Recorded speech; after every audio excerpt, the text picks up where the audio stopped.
जय बोलो देवादिदेव 1008 श्री भगवान महावीर स्वामी की जय जय जय। अहिंसा परमो धर्म की जय जय जय। परम पूज आचार्य गुरुवर श्री विद्यासागर जी महाराज की जय जय जय। बोलिए परम पूज्य 108 मुनिवर श्री प्रमाण सागर जी मुनिराज की जय जय जय। परम पूज्य 108 मुनिवर श्री अरहत सागर जी महाराज की जय जय जय। नमोस्तु गुरुदेव। इस अनादि संसार में हम आप सभी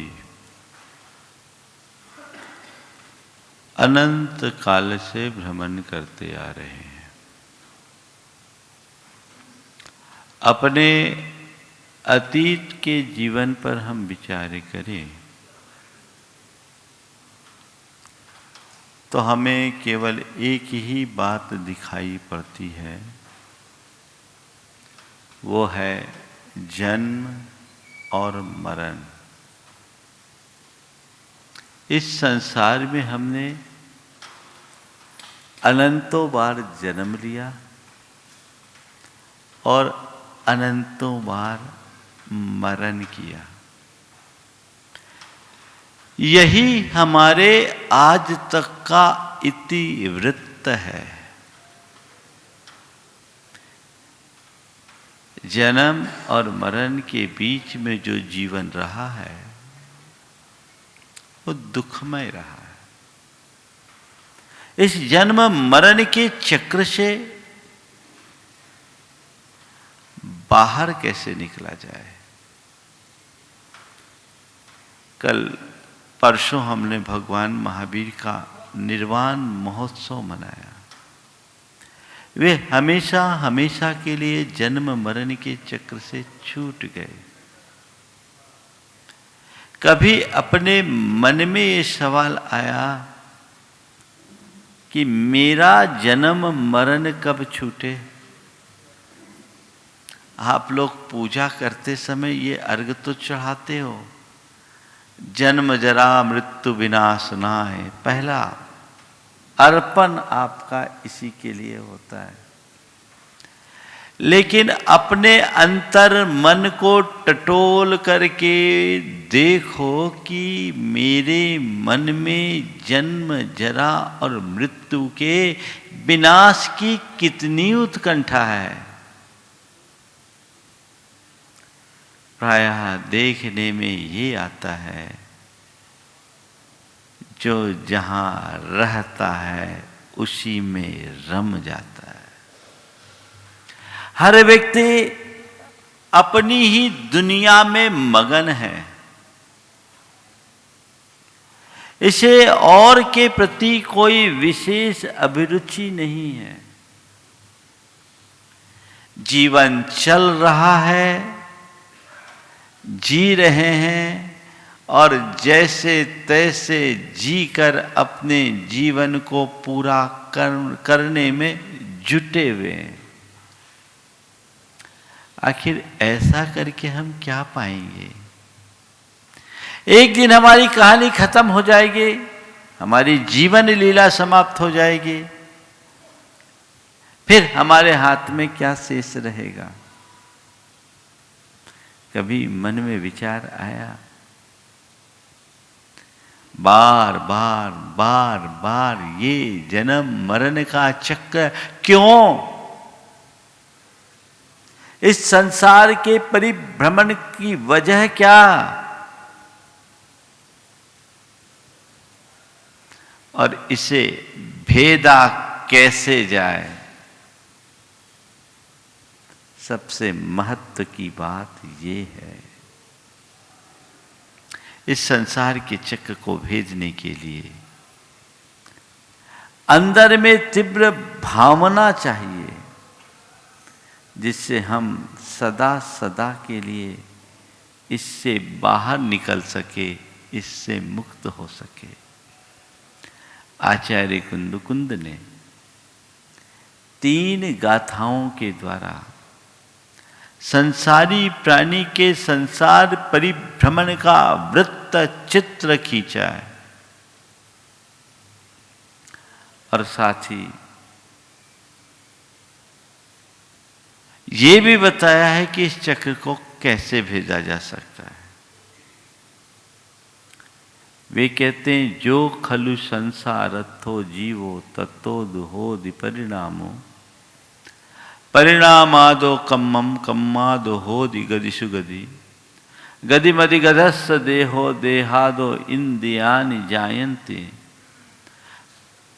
तत्तोद विषय गहनम तत्तो रागो व दोषो वा इति जिनवरे हि वनिदम संसार चक्रवालम्मी जीवस होई एवं अनाहि निहिनो स निहिनो वा।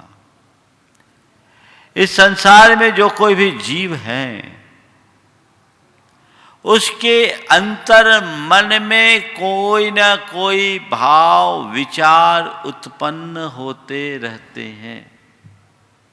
जो खलु संसारत्थो जीवो तत्तोद होदि परिणामो, कोई न कोई परिणाम, कोई न कोई भाव, कोई न कोई विचार उत्पन्न होते रहते हैं। इससे क्या होता है? परिणामादो कम्मम, जैसे भाव और विचार आते हैं वैसे कर्म बंध जाते हैं। कर्म बंधने के बाद क्या होता है? कम्मादो होदि गदिषु गति, कर्म बंध से गति से गत्यंतर की यात्रा होती है।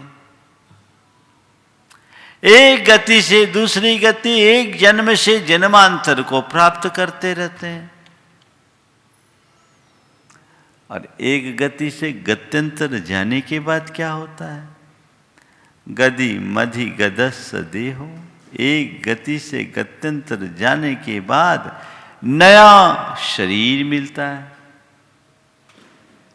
नया शरीर पाकर के क्या करते हैं? तो नए शरीर में इंद्रियां प्रस्फुटित होती, देहादो इंद्रियानि जायन्ते। नए शरीर में इंद्रियां जुड़ती है और इंद्रियों के प्रकट हो जाने के बाद क्या होता है? इंद्रियों की विषयों में प्रवृत्ति होती है। विषयों में प्रवृत्ति से क्या होता है? राग देश होता है। राग देश से क्या होता है? कर्म बनता है। कर्म बनने से क्या होता है? गति से गत्यंतर जाते हैं। गति से गत्यंतर जाकर क्या करते हैं? तो नया शरीर मिलता है। नया शरीर पाकर के क्या करते हैं? इंद्रियों की संरचना होती है। इंद्रियों की संरचना के बाद क्या होता है? विषयों में प्रवृत्ति होती है और विषयों में प्रवृत्ति के बाद क्या होता है? राग देश होता है। राग देश से क्या होता है? कर्म बंधता है। कर्म बंधने से क्या होता है? गति से गत्यंतर जाते हैं। वहां क्या होता है? नया शरीर मिलता है। नया शरीर पाकर क्या होता है? इंद्रियां प्रकट होती है और इंद्रियों के प्रकट होने से विषयों में प्रवृत्ति, विषयों में प्रवृत्ति से राग देश, ये चक्र है। ये चल रहा है अनादि से। यदि जिनवरे ही भनिदम, ऐसा जिनेन्द्र भगवान के द्वारा कहा गया। जीवस्य संसार चक्रवालम्बी, इस संसार के चक्र में यही अभी तक चलता रहा है। तो क्या चलता रहेगा? हाँ, जो अजागरूक है उसका चक्र चलता रहेगा। अभव्य का ये चक्र चलता रहेगा। अनाहि निहिनो, वो अनादि अनिधन रूप से चलेगा। लेकिन जिसकी चेतना जग गई वो इस चक्र को वहीं रोक देगा। सनिहिनो वा, इस चक्र को रोकने का उपक्रम होना चाहिए। ये चेन कहाँ टूटेगी? जहां हमारे अंदर जागरूकता होगी। जागृत होते ही ये चक्र टूट जाता है। मूल क्या है? राग द्वेष कर्म के बीज हैं, ये विकार कर्म के बीज हैं, यही हमारा संसार बढ़ाते हैं। लेकिन 24 घंटे लोग उसको ही पुष्ट करते रहते हैं। बोलो, किसी के घर के आगे अगर कोई कांटेदार पेड़ उगाए या कोई विष वृक्ष उगाए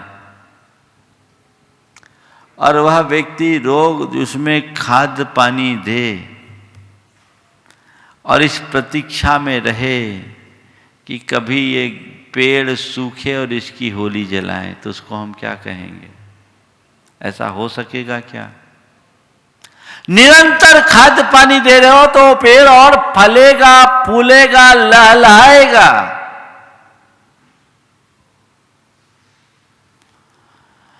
तो फिर हम नित्य प्रति वही कर्म करेंगे तो अपने जीवन का उत्थान कैसे कर सकेंगे? इसे रोकने के लिए क्या करना है? सबसे पहले आत्मज्ञान चाहिए। आत्मज्ञान, आत्मा का ज्ञान, आत्मा के स्वरूप का ज्ञान। यदि वो ज्ञान हो गया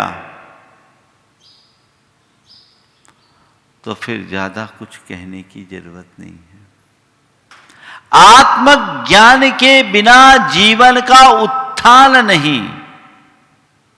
जानो मैं कौन हूं और मेरा क्या है। हर व्यक्ति के हृदय में ये बात गहराई से बैठ जानी चाहिए। मैं शुद्ध आत्म तत्व हूं।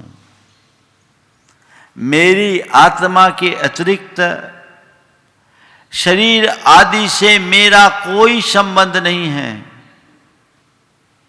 जगत का एक परमाणु भी मेरा नहीं है। ये समझ अपने अंतर मन में विकसित होनी चाहिए। और जिसके मन में ये समझ विकसित होती है वो हर पल अपने आत्म स्वरूप को संवारने का प्रयत्न करता है।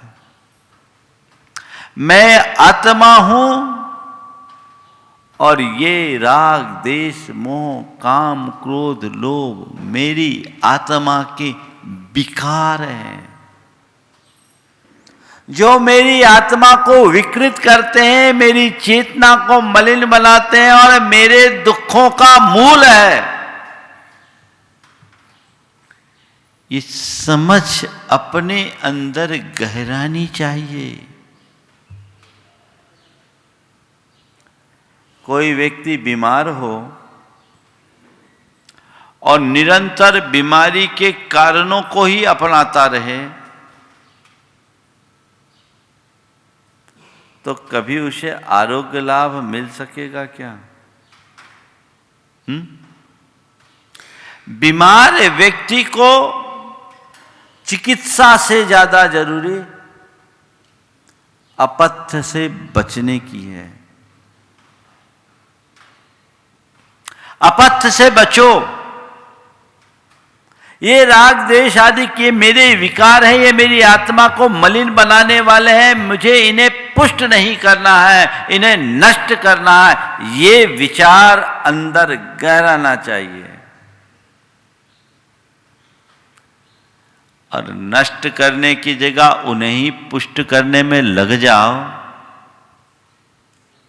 तो बीमारी कभी जाएगी क्या? नहीं जा सकती। आज तक यही होता आया है, जिससे हमारी बीमारी बढ़ती है हम उसी को अपनी चिकित्सा का आधार बनाए हुए हैं। तो आखिरकार उद्धार कैसे होगा? ध्यान रखने की बात केवल एक है, हम धर्म खूब करते हैं, धार्मिक क्रियाकलाप बहुत करते हैं, लेकिन इस बात को प्रायः भूल जाते हैं कि मेरी धार्मिक क्रियाओं का प्रयोजन क्या है, किसके लिए धर्म कर रहे हैं। कभी सोचते हैं? इन्हीं को कम करने के लिए तो हम धार्मिक क्रियाएं करते हैं, अपने परिणामों को निर्मल बनाने के लिए, अपने विकारों का शमन करने के लिए, अपने राग द्वेष से बचने के लिए ही तो धर्म करते हैं। और अगर धर्म करने में ही राग द्वेष करने लगे तो क्या होगा? आचार्य समंत भद्र कहते हैं, रागत द्वेष निर्वृत्ते चरणम प्रतिपद्यते साधु। मेरे धर्म पुरुषार्थ का मूल प्रयोजन मेरे राग द्वेषादिक विकारों का शमन है, वह हर हाल में होना चाहिए। सच्चे अर्थों में इन विकारों को घटाना ही धर्म है। तो अपने परिणामों को शांत करो, निर्मल बनाओ। मैं कहता हूं वीतराग नहीं बन सकते, कोई बात नहीं, मंद राग वाले तो बनो। मैं पूरी तरह से किसी के आकर्षण से मुक्त नहीं हो सकता, कोई बात नहीं, आसक्ति में अंधा होने से तो बचो। चीजों में एकदम रचो पचो तो मत।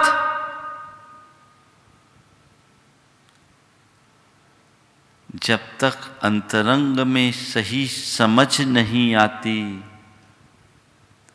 तब तक व्यक्ति की वास्तविक प्रगति नहीं हो सकती। रोज सुनते हैं, लेकिन उसके बाद भी जहां के तहां है। क्यों? क्योंकि अंदर की समझ अभी सही नहीं है। समझ को जागृत करो, जीवन बदल जाएगा। ये समझ में आ जाएगा कि ये सब आखिर क्यों हो रहा है, सब बेकार और व्यर्थ प्रतिभाषित होने लगेगा। काश वह दृष्टि एक बार प्रकट हो, अज्ञान का विनाश हो, ज्ञान की प्राप्ति होते ही आपा पर का भान होता है और व्यक्ति अपने विकारों के प्रति जागरूक हो जाता है। मेरे संपर्क में एक पुलिस अधिकारी है। उस व्यक्ति ने स्वाध्याय शुरू किया। देखो, ज्ञान कहाँ काम करता है और किस पर असर करता है। स्वाध्याय करने से उसका हृदय आंदोलित हो गया। उसने रत्नगण सावकाचार पढ़ा, सदा सुखदास जी की वचनिका। स्वाध्याय करते करते उसे ये समझ आया कि आखिर मैं कितने अंधेरे में हूं।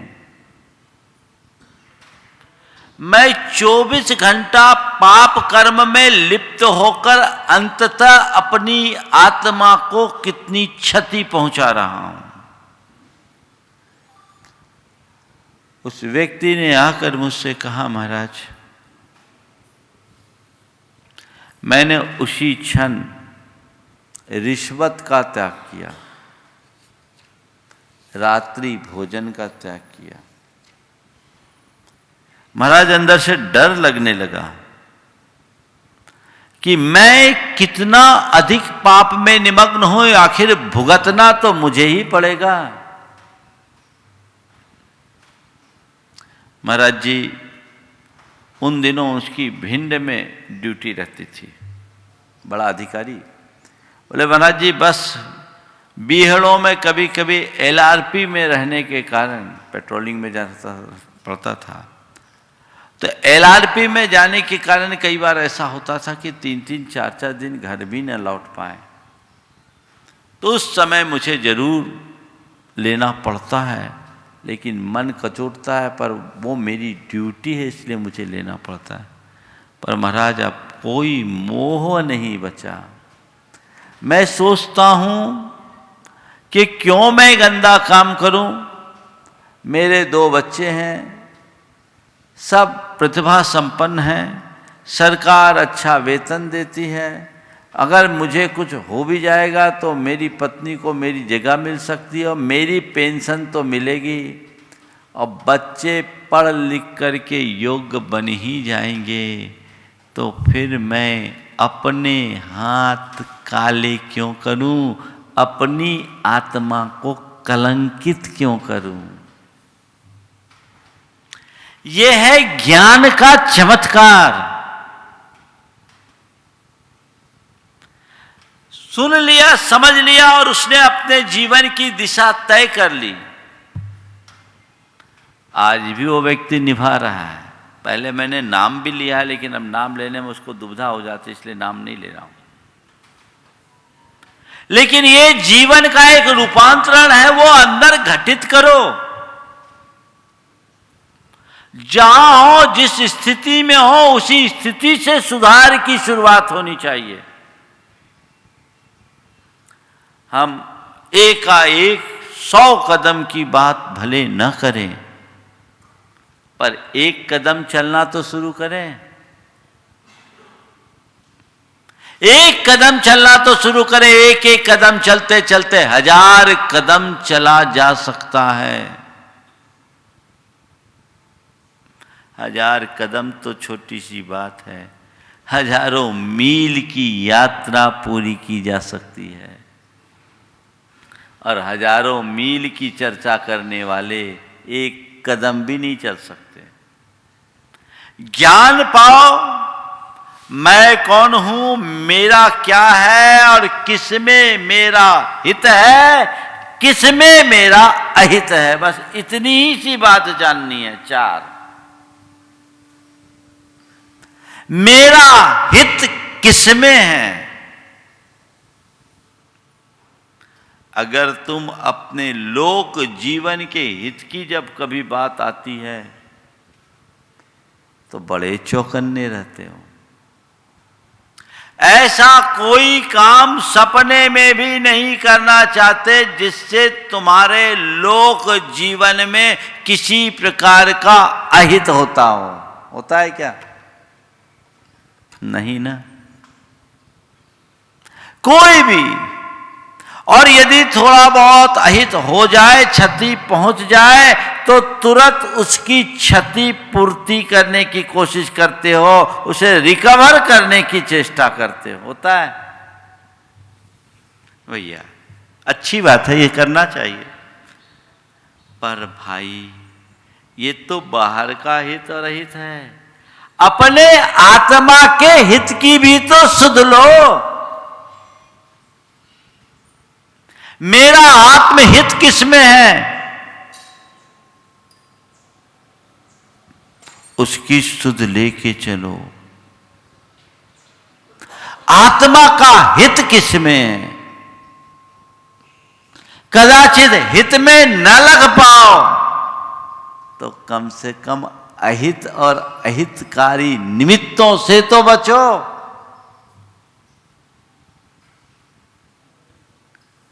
क्या करते हैं आप लोग? क्या करते हैं आप लोग? बोलते हैं ना, आत्म को हित है सो सुख, आत्म को हित है सो सुख, सो आकुलता बिन लइए, आकुलता शिव माहिन ताते, शिव मगला गो चाहिए।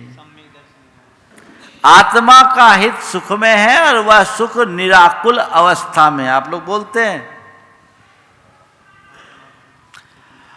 और वह मोक्ष मार्ग में नहीं है, इसलिए मोक्ष में आकुलता नहीं है, इसलिए निराकुल अवस्था को प्राप्त करना है तो शिवमग लागो चाहिए, मोक्ष मार्ग में लगना चाहिए। लगते हो? आपने तो रास्ता ही पलट दिया। जिनेंद्र वर्णी जी ने इन 2 पंक्तियों का एक नया रूपांतरण प्रस्तुत किया, याद आ गई। वो कहते हैं आपने इसे बदल दिया। क्या लाइन बना दी? आत्म को हित है सुख सो सुख, विषय भोग में लइए। आत्म को हित है सुख सो सुख, विषय भोग में लइए। विषय भोग धन बिन नहीं ताते, धन ही धन उपजइए। है ना? ये आपको ज़्यादा अच्छा लग रहा हो। ऐसा उपदेश मिलने लगे तो आनंद ही आनंद है। क्या महाराज, आज तो आपने हमारे मन की बात कर दी। ध्यान रखना, मन की बात होने से ही पतन हुआ है। अब तक तुमने जो कुछ भी किया मन की ही किया, तुम्हारे मन को जो रुचा वो किया, जिसमें तुम्हारी आत्मा का हित था वो नहीं देखा। मन केवल सुख खोजता है और आत्मा हित देखती है। बुद्धि को पलटिए और अब मन की नहीं, अपने अंदर की चेतन की सुध लीजिए। मन को मोड़िए, जिसमें मेरा हित है मुझे वो काम करना है। देखो मन की कैसी विचित्र परिणति है।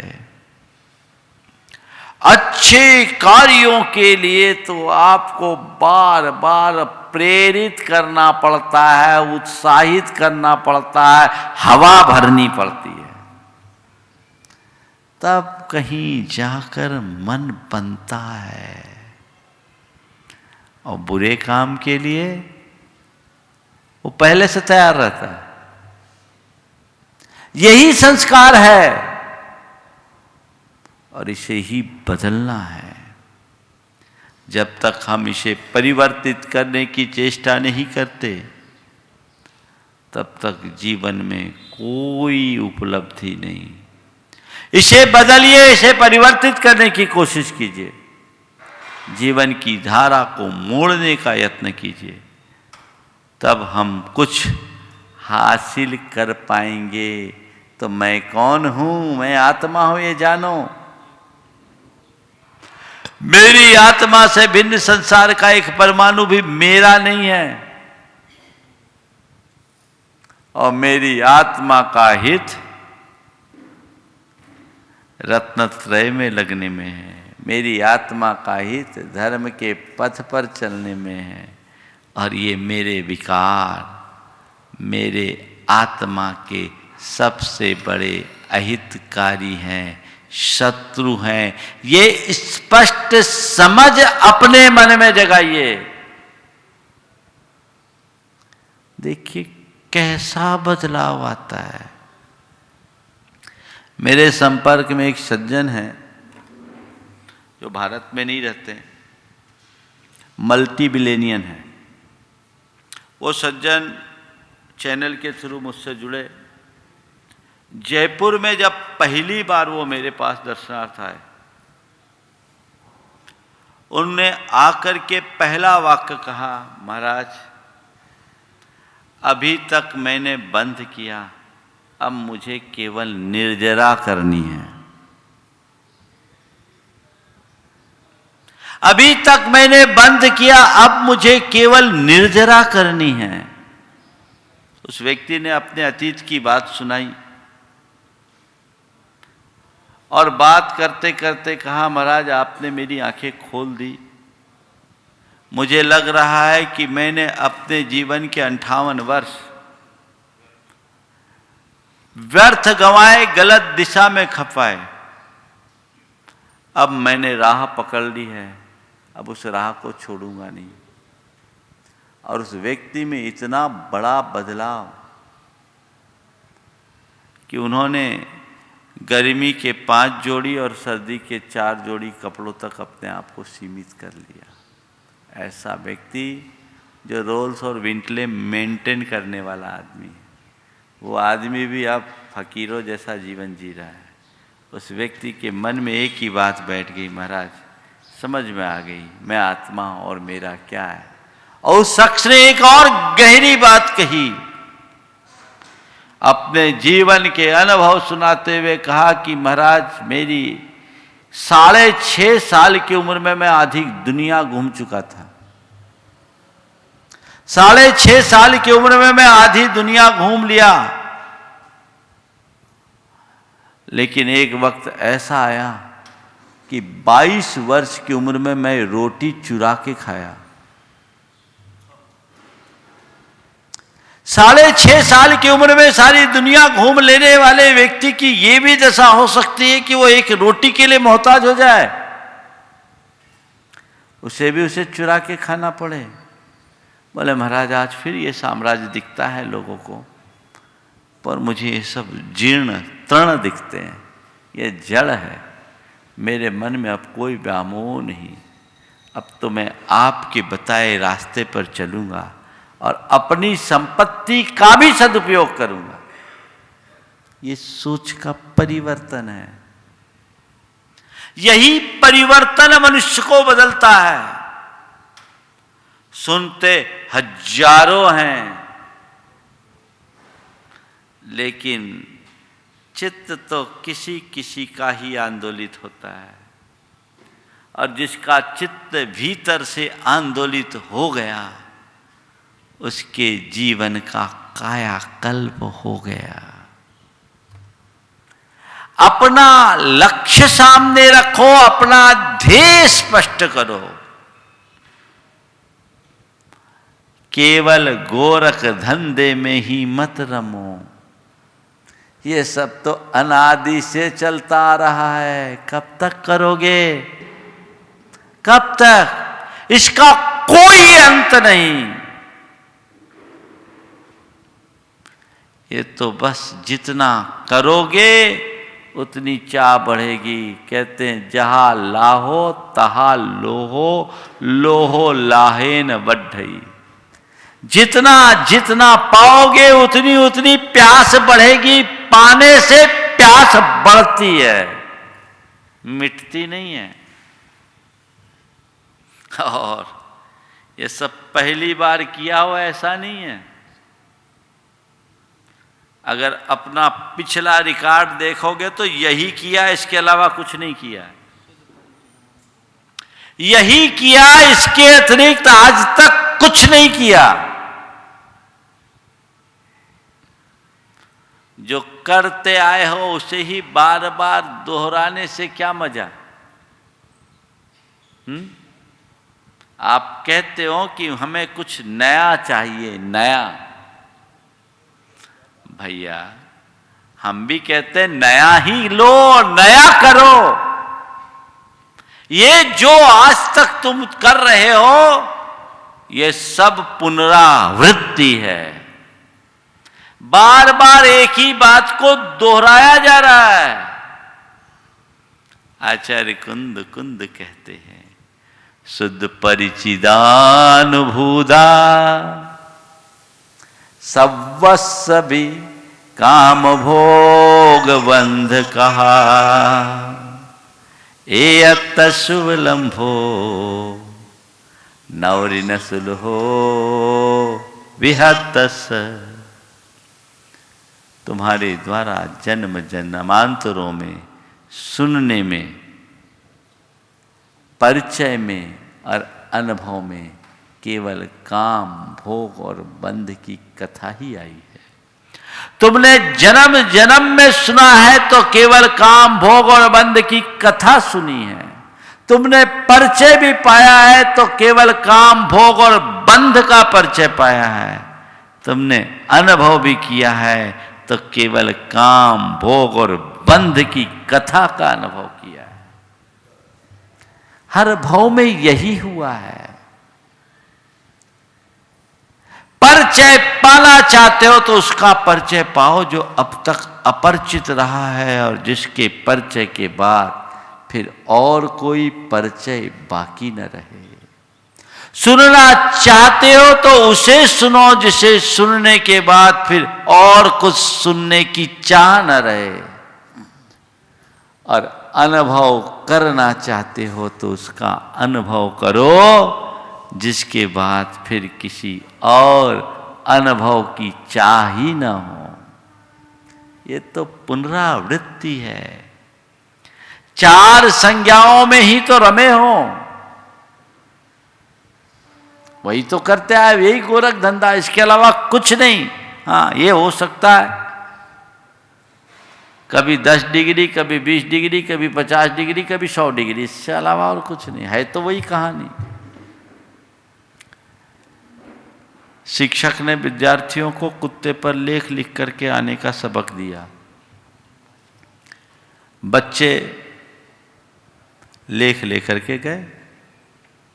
एक बच्चे का लेख देखकर शिक्षक बड़ा चकराया। बोला, भैया लेख तो तुमने बहुत अच्छा लिखा है, लेख तो तुमने अच्छा लिखा है, पिछले बरस तुम्हारा बड़ा भाई भी ऐसा ही लेख लिख कर लाया था। लेख तुमने बहुत अच्छा लिखा है, लेकिन पिछले बरस तुम्हारा बड़ा भाई यही लेख लिख कर लाया था, और उसमें और इसमें एक मात्रा का भी अंतर नहीं है। मामला क्या है? पिछले बरस तुम्हारे बड़े भाई ने भी यही लेख लिख कर लाया, और उस लेख और इस लेख में एक मात्रा का भी अंतर नहीं है। मामला क्या है? उसने कहा, सर कुत्ता वही है तो लेख दूसरा कहां से आएगा? कुत्ता वही है तो लेख दूसरा कहां से आएगा? सच्चाई यही है। आहार, मैथुन, भय और परिग्रह रूप 4 संज्ञाओं के कुत्ते पर ही लेख लिखते आ रहे हो। एक ही कुत्ते पर लेख लिख रहे हो। वही गोरख धंधा है, वही धमा चौकड़ी है, वही आपाधापी है, वही भागम भाग है। बदलाव चाहिए। अंदर से वैराग्य की लहर प्रकट होनी चाहिए, तब कुछ घटित हो सकेगा। अन्यथा बातें तो बहुत होती हैं, घटता किसी किसी में है। दृष्टिकोण साफ करें, लक्ष्य सुनिश्चित करें और अपने जीवन को आगे बढ़ाने का प्रयत्न करें। बंधुओं, आने वाले दिनों में सिद्ध चक्र महामंडल विधान का बृहद अनुष्ठान यहाँ संपन्न होने जा रहा है। आप लोगों ने सारी तैयारियां भी कर ली। सब अपने भावों को बनाए रखे और उसका पूर्ण मनोयोग के साथ लाभ उठाने की चेष्टा करें। ये टेक्नोलॉजी का सबसे अच्छा उपयोग है। लोग घर बैठ करके सिद्धों की आराधना का शुभ अवसर प्राप्त कर रहे हैं। आपके घर में सिद्ध चक्र के मंत्र गूंजेंगे और आप उसमें सहभागी बनेंगे तो ये समझ लेना आपके घर की सारी नकारात्मकता दूर होगी और वह आपके जीवन को भी स्पंदित करेगी, रूपांतरित करने में निमित्त बनेगी।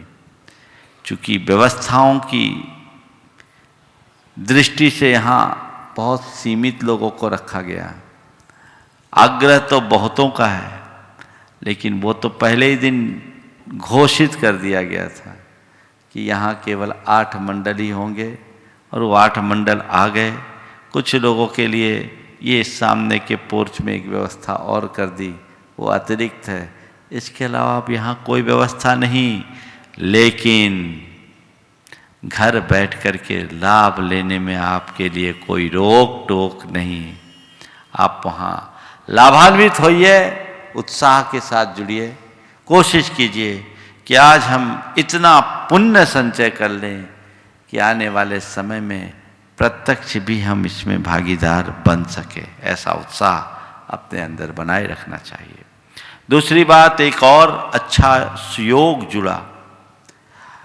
अक्षय क्षेत्र बिलहरी की पंचकल्याणक प्रतिष्ठा का बिल्कुल बाजू में ही यहाँ का एक मोहल्ला ही है। अगर दूरी की दृष्टि से देखा जाए तो यहाँ से ठीक 13 किलोमीटर दूर। सन 2004 में जब हमारा वहाँ प्रवास हुआ था, एक भगवान की वेदी बननी थी, इसलिए हम लोगों को ले गए और मंदिर के विस्तार के लिए दीवार हटाए तो 28 जिन प्रतिमाएं निकल गई दीवारों के अंदर। बिलहरी एक बहुत बड़ा अक्षय क्षेत्र है जहां कभी 108 जिनालय होते थे। मूर्ति भंजकों ने उन्हें ध्वस्त कर दिया। आज भी वहां 5 शिखरबंद मंदिर विराजमान है जहां भगवान की पूजा अर्चा हो रही है, और कई शिखर ऐसे हैं जो खाली पड़े हैं, खंडहर बन गए, लेकिन उनके द्वारों और दीवारों पर आज भी जिन प्रतिमाओं और उनके अवशेष दिख रहे हैं। पूरी बस्ती में जहाँ देखो जिन प्रतिमाओं का अवशेष दिखता है। ऐसे अक्षयकारी क्षेत्र जहाँ ये दिखता है कि कभी ये जैनों का बहुत बड़ा केंद्र रहा होगा। कलचुरी काल में वहाँ काफ़ी निर्माण हुआ। वो प्रतिमाएं बचाने के लिए लोगों ने दीवार में छिपा दी होगी। 2.5 मीटर चौड़ी दीवारें थी, उनमें भगवान को बचा लिया, ये बच गए, नहीं तो हजारों मूर्तियां तो वहाँ खंडित हो गई। कहते हैं कि वहाँ की जो सड़क बनी वो जैन प्रतिमाओं के अवशेषों से बनी है, ऐसा कहते हैं। तो ये चीज है, ऐसी जगह में ये जिन प्रतिमाएं निकली और वहाँ की प्रतिष्ठा और वो अद्भुत बड़े बाबा आदिनाथ की दर्शन करते ही मन तो मुग्ध हो जाता है। और एक एक जिन बिंब कायदे से देखा जाए तो एक एक जिनालय के लायक है। फिर भी वहाँ भव्य मंदिर बना है 6 वेदियों का, और उसकी प्रतिष्ठा होने जा रही है आगामी 2 दिसंबर से 7 दिसंबर तक। तो उसका भी आप सब लाभ लें। वहाँ जिन्हें उसके पंचकल्याणक में सहभागिता देनी है, ऐसे मौके को न चूके। पात्र बनना चाहते हैं, बढ़ चढ़ करके हिस्सा ले। एक अक्षय क्षेत्र है, बहुत ही ऐतिहासिक क्षेत्र है और हम सबके जीवन के लिए एक सुनहरा अवसर लेकर आया है। इसका आप सबको लाभ उठाना है। जिसको भी प्रतिमा जी विराजमान करना है, बहुत लोग हैं, इतनी सारी प्रतिमाएं विराजमान होगी। एक दो कई स्वीकृतियाँ विमल जी बोल रहे आ रही है, आ गई है। और जो आप जिस रूप में भागीदारी लेना चाहते हैं, ये शुभ अवसर है, जरूर लेना चाहिए। इसी शुभ भावना के साथ, मंगल भावना की 4 पंक्तियों के साथ मैं विराम लूँगा। मंगल मंगल होए जगत में सब मंगलमय हो। मंगल मंगल होए जगत में सब मंगलमय हो। इस धरती के हर प्राणी का मन मंगलमय हो। इस धरती के हर प्राणी का मन मंगलमय हो। कहीं क्लेश का लेस रहे ना दुख कहीं भी हो। कहीं क्लेश का लेस रहे ना दुख कहीं भी हो। मन में चिंता भय न सतावे रोग शोक नहीं हो। मन में चिंता भय न सतावे रोग शोक नहीं हो। नहीं बैर अभिमान हो मन में क्षोभ कभी नहीं हो। नहीं भैर अभिमान हो मन में क्षोभ कभी नहीं हो। मैत्री प्रेम का भाव रहे नित मन मंगलमय हो। मैत्री प्रेम का भाव रहे नित मन मंगलमय हो। मंगल मंगल होए जगत में सब मंगलमय हो। मंगल मंगल होए जगत में सब मंगलमय हो। इस धरती के हर प्राणी का मन मंगलमय हो। इस धरती के हर प्राणी का मन मंगलमय हो। मंगलमय हो प्रात हमारा रात सुमंगल हो। मंगलमय हो प्रात हमारा रात सुमंगल हो। जीवन के हर पल हर क्षण की बात सुमंगल हो। जीवन के हर पल हर क्षण की बात सुमंगल हो। घर घर में मंगल छा जावे जन जन मंगल हो। घर घर में मंगल छा जावे जन जन मंगल हो। इस धरती का कण कण पावन हो मंगलमय हो।